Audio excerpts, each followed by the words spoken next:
తెలుగు రాష్ట్రాల్లో మొట్టమొదటిసారిగా 5 సెకండ్లలో గుండె స్కాన్ చేసే టెక్నాలజీ. అత్యుత్తమ ఇమేజింగ్ కొరకు 640 స్లైస్ సిటీ స్కాన్ ఇప్పుడు మెడికవర్ ఫైనాన్షియల్ డిస్ట్రిక్ట్ లో.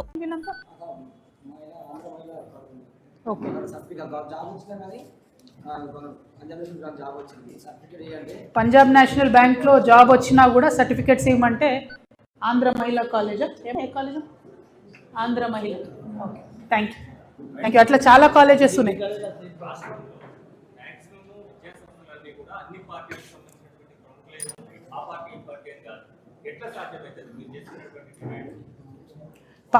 పార్టీ ఇంపార్టెంట్ కాదు కదండి. నేనేమంటున్నా, ఏ పార్టీ వాళ్ళు స్కూల్ పెట్టుకుంటున్నారు అన్నది పాయింట్ కాదు.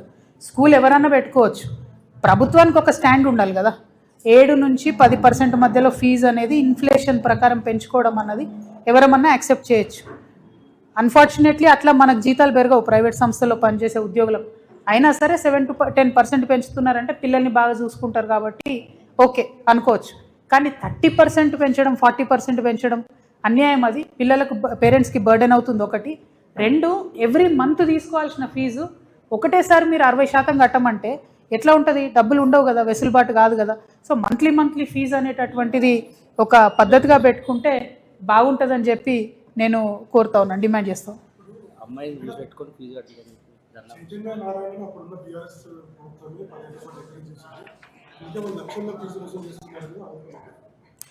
ఇప్పుడు స్కూల్స్, ఎస్పెషల్లీ కార్పొరేట్ స్కూల్స్తోని విషయం ఏంటంటే, దాదాపుగా మీరు ఏదైనా ఒక మనమన్న ఈ 2 పేర్లలో చైతన్య నారాయణ తీసుకుంటే ఒక్కొక్కరి దగ్గర 1,50,000 మంది స్టూడెంట్స్ ఉన్నారు. 1,50,000 నుంచి 2.5 లక్షల ఫీజు వసూలు చేస్తున్నారు. 1,50,000 మంది స్టూడెంట్స్ ఇంటూ 1,50,000 ఫీజు వేసుకుందాం అంటే సంవత్సరానికి ఎన్ని వేల కోట్ల వ్యాపారం అవుతుంది అన్నది లెక్క మీ అందరికీ అర్థమవుతున్నది. పోనీ మరి 1000 నుంచి 1,500 కోట్ల వ్యాపారం ఒక్క సంవత్సరం చేస్తున్న ఈ విద్యా సంస్థలు కనీసము ₹1 కూడా ట్యాక్స్ కట్టవు. ₹1 వాటికి రకరకాల కంపెనీలు పెట్టి వాటిలోకి మళ్ళిస్తూ ఉంటారు బిజినెస్ అంతా. దోబికి లోకల్ వాళ్ళకి అవకాశం ఇయ్యరు, ఫుడ్ వండేటోనికి లోకల్ వాళ్ళకి అవకాశం ఇయ్యరు, షూజు లోకల్లో ప్రొక్యూర్ చేయరు, డ్రెస్సులు లోకల్లో ప్రొక్యూర్ చేయరు. అంటే ఈ 1,500 కోట్ల వ్యాపారం ఒక్క సంవత్సరం చేసే ఈ విద్యా సంస్థలు కూడా ఏ ఒక్క తెలంగాణ బిడ్డకు కూడా కనీసం అవకాశం ఇయ్యరు. ఎవరన్నా పోయి కనీసం ఈ స్కూల్లోనో ఈ క్యాంపస్లోనో ఏదైనా పెట్టుకుంటామంటే కూడా ఇవ్వరు. వాళ్ళకు నారాయణకు సపరేట్ ప్రింటింగ్ ప్రెస్ ఉంది, చైతన్యకు సపరేట్ ప్రింటింగ్ ప్రెస్ ఉంది. ఏది బుక్స్ వాళ్ళు ₹2,000 కొట్టే పుస్తకాలను ₹15,000 అమ్ముతారు విద్యార్థులకు. దాని మీద కూడా ప్రభుత్వం నియంత్రణ లేదు. సరే, ఇవన్నీ ఒక రకం అనుకుంటే కనీసం ఫుడ్ మీద నియంత్రణ లేదు. హాస్టళ్లలో ఫుడ్ మీద ప్రభుత్వం యాజ్ అ పాలసీ చెక్ చేయాలి కదా. ప్రైవేట్ హాస్టల్ని ఆ ఫుడ్ కమిషన్ ఉన్నది, ఏం చేస్తున్నారు? మేము అడిగే ప్రశ్నలు ఇవే. 2 బీఆర్ఎస్ ఎంకరేజ్ చేసిందని కాంగ్రెస్ ఎంకరేజ్ చేస్తే బీఆర్ఎస్కి పట్టిన గతే కాంగ్రెస్కి పడుతుంది, వేరే ఏం లేదు. నేను అనేది పార్టీలు రిలవెంట్, పార్టీలతో సంబంధం లేదు. ఇది పిల్లల విషయం, విద్యార్థుల విషయం. ఇప్పుడు సీజన్ ఇది, స్కూల్ స్టార్ట్ అవుతున్నాయి కాబట్టి ప్రభుత్వం అర్జెంటుగా సెషన్ పెట్టి ఫీజు నియంత్రణ కమిటీని దయచేసి ఏర్పాటు చేయాలని చెప్పి నేను డిమాండ్ చేస్తున్నాను. ఏమో సీఎం గారు విద్యాశాఖ మంత్రి ఆయననే, హోంశాఖ మంత్రి ఆయననే. మా కర్మ, ఏది చేద్దామన్నా కలుద్దామన్నా కష్టం. ఆయనను కలవలేము, ఆయనేమో పట్టించుకుంటాడు. ఇంకో పక్క ప్రభుత్వ గురుకులాలలో కూడా పిల్లలు చనిపోతుంటే కూడా కనీసం ముఖ్యమంత్రి గారు రివ్యూ చేయడం లేదు. చాలా దారుణమైన పరిస్థితి ఉంది. విద్యను, విద్యార్థులను ఎన్నికల ముందుకే గుర్తించారు రేవంత్ రెడ్డి గారు తప్పితే ఎన్నికలైనాక మాత్రం కంప్లీట్గా నిర్వీర్యం చేసింది ఈ వ్యవస్థని. It's very unfortunate. అందుకే మేము డిమాండ్ చేస్తున్నాం సీరియస్గా, అసెంబ్లీ సెషన్ పెట్టండి, ఫీజు నియంత్రణ ఒక బిల్లును పాస్ చేయండి.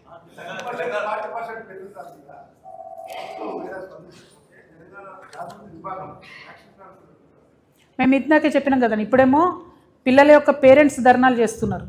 ఒకవేళ 10% కన్నా ఎక్కువ ఏమైనా స్కూల్స్ పెంచితే, ప్రభుత్వం ఫీ నియంత్రణ యొక్క చట్టం తీసుకొని అది అమలు చేయకపోతే జాగృతి సంస్థగా త్వరలో పార్టీగా మారబోతున్నటువంటి మేము ఖచ్చితంగా స్కూల్ యాజమాన్యాల దగ్గర, స్కూల్స్ ముంగట కూడా ధర్నాలు చేయడానికి వెనుకాడబోం. ఆ పరిస్థితి తేవద్దని ప్రభుత్వాన్ని నేను విజ్ఞప్తి చేస్తున్నాను.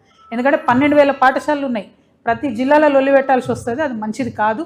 కానీ చాలా తీవ్రంగా నష్టపోతున్నారు ప్రజలు, ముఖ్యంగా మధ్యతరగతి ప్రజలు. కాబట్టి ప్రభుత్వం తక్షణమే ఫీజు నియంత్రణ యొక్క చట్టాన్ని పాస్ చేయాలి, స్పెషల్ సెషన్ పెట్టని డిమాండ్ చేస్తున్నాం.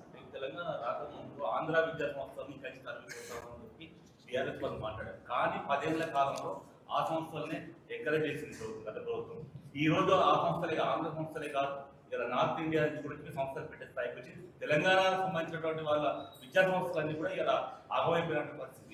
దీనిపై మీరు మీకు ఒక మాట చెప్తా అండి. నేను ఇదివరకు ప్రజలకు చెప్పిన ఈ విషయం ఇప్పుడు ప్రజలకు స్పష్టమవుతుంది.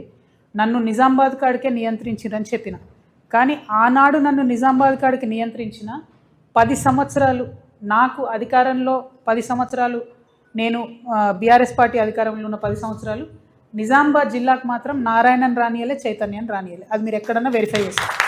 యాజ్ అ పాలసీ మన తెలంగాణ విద్యా సంస్థలను తినేసేటటువంటి సంస్థలు రావద్దని as a policy Narayana Chaitanya నేను నిజామాబాద్ రానియలేదు, జగిత్యాల రానియలేదు. ఎప్పుడైతే బీఆర్ఎస్ గవర్నమెంట్ మారిపోయిందో వెంటనే అక్కడ ఇప్పుడు కాంగ్రెస్ గవర్నమెంట్ రాగానే నారాయణ చైతన్య మా జిల్లాకు కూడా ఎంటర్ అయిపోయినారు. వాళ్ళు ప్రైవేట్ పాఠశాలలు వేరే వేరే పేర్ల మీద కొనుక్కుంటున్నారు, వాటిని నడిపిస్తున్నారు. ఇప్పటికైనా సరే రేవంత్ రెడ్డి గారు ఒక స్టాండ్ తీసుకోవాలి. విద్యాశాఖ మంత్రిగా ఉన్నారు మీరు, ముఖ్యమంత్రిగానే కాదు, ఒక స్టాండ్ తీసుకోవాలి.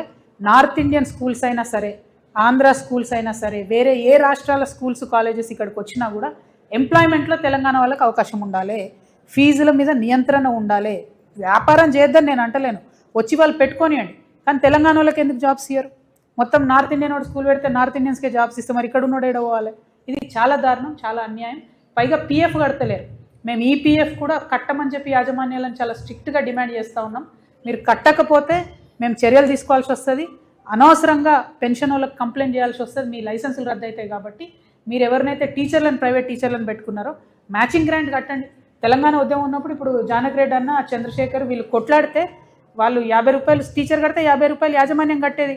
ఇప్పుడు ఉద్యమం పోయింది, భయం పోయింది, అడిగేటోళ్ళు లేడు కాబట్టి ఇబ్బంది అవుతున్నటువంటి సందర్భం ఉంది. ఖచ్చితంగా మేము టేకప్ చేస్తాం, ప్రైవేట్ టీచర్లను కాపాడుకుంటాం, మన తెలంగాణ వాళ్ళకి ఆ ప్రైవేట్ టీచర్లు ఉద్యోగాలు వచ్చేలాగా ప్రయత్నం చేస్తాం. అన్నిటికన్నా ఎక్కువ పిల్లలకు, పిల్లల యొక్క పేరెంట్స్ కోసం ఫీజు నియంత్రణ జరగాలని చెప్పి మాత్రం మేము బలంగా కోరుతాం. Thank you. జై తెలంగాణ. అధికారులు మీ సమస్యలను పట్టించుకోవట్లేదా? నెలల తరబడి మిమ్మల్ని ఇబ్బంది పెడుతున్నారా?